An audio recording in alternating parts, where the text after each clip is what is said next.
Bonjour et bienvenue à Lumière de la Parole, ici Père Dominique. En ce vendredi 14 mai, on fête aujourd'hui la fête de Saint Matthias, apôtre, donc l'apôtre qui a remplacé Judas après la mort et la résurrection de Jésus.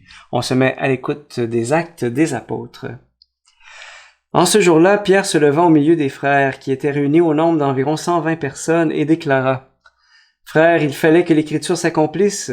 En effet, par la bouche de David, l'Esprit Saint avait d'avance parlé de Judas, qui en est venu à servir de guide aux gens qui ont arrêté Jésus. Ce Judas était l'un de nous, et avait reçu sa part de notre ministère. Il est écrit au livre des psaumes que son domaine devienne un désert et que personne n'y habite, et encore qu'un autre prenne sa charge. Or, il y a des hommes qui nous ont accompagnés durant tout le temps où le Seigneur Jésus a vécu parmi nous, depuis le commencement, lors du baptême donné par Jean, jusqu'au jour où il fut enlevé d'auprès de nous. Il faut donc que l'un d'entre nous devienne, avec nous, témoin de sa résurrection. » On en présenta deux, Joseph appelé Barsabas, et puis puis surnommé Justus, et Matthias. Ensuite, on fit cette prière. « Toi, Seigneur, qui connais tous les cœurs, désigne lequel des deux que tu as choisi pour qu'il prenne dans le ministère apostolique la place que Judas a désertée, en allant à la place qui est désormais la sienne. » On tira au sort entre eux, et le sort tomba sur Matthias, qui fut donc associé par suffrage aux 11 apôtres. Parole du Seigneur, nous rendons grâce à Dieu. J'aimerais revenir avec vous sur un détail qu'on vient d'entendre dans les Actes des Apôtres. Eh bien, depuis la Passion où Judas s'est enlevé la vie, alors les 12 ne sont plus 12, mais 11, et les apôtres discernent qu'il n'est pas bon de rester 11, il faut être 12 apôtres, puisque Jésus a choisi vraiment 12 apôtres. Alors, comment font-ils le discernement pour choisir le 12e? Alors d'abord, c'est très important, ils regardent les Écritures. Puis ça, c'est un réflexe que les apôtres ont durant tous les actes des apôtres, c'est qu'à chaque fois qu'ils ont un problème, ils regardent les Écritures. C'est intéressant quand même. Nous, je sais pas quand on a un problème, est-ce qu'on regarde les Écritures?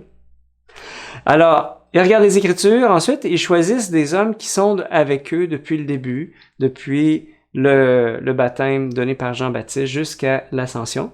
Puis ensuite, après avoir tiré au sort, après avoir prié, ils tirent au sort. Alors, c'est la seule fois dans les Actes des Apôtres où on tire au sort. Et seriez-vous capable de me dire pourquoi c'est la dernière fois qu'on tire au sort pour décider, pour faire un discernement?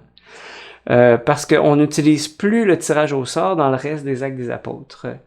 Eh bien, la réponse est en raison de la Pentecôte. Avant la Pentecôte, l'Esprit Saint ne leur a pas été donné. Et donc, ils tirent au sort entre Joseph Barsabas et Matthias.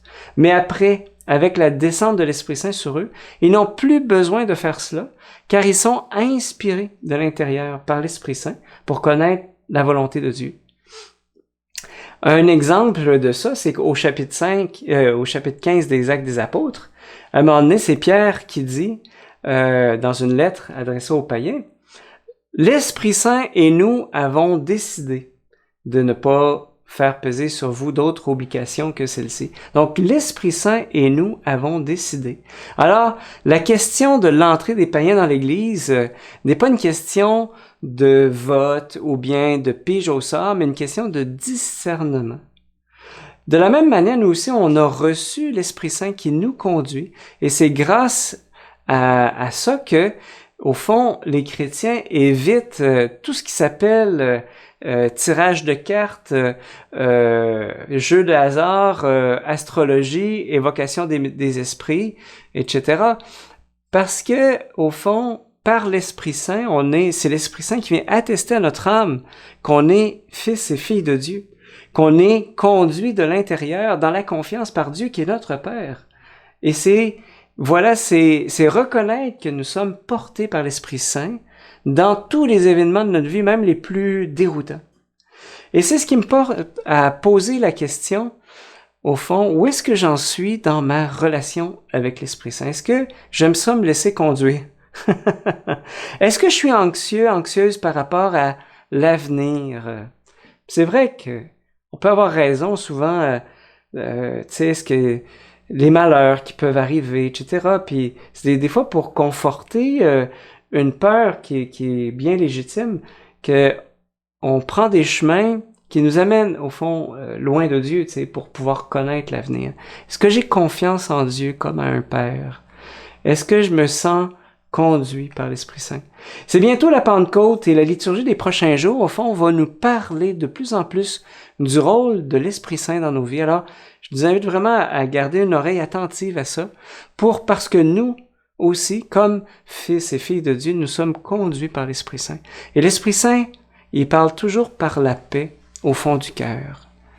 Voilà, la paix. Quand je suis pas tout à fait en paix, voilà, c'est l'Esprit Saint qui veut me conduire quelque part, là, tout simplement. Demandons la grâce d'être renouvelés dans l'Esprit Saint.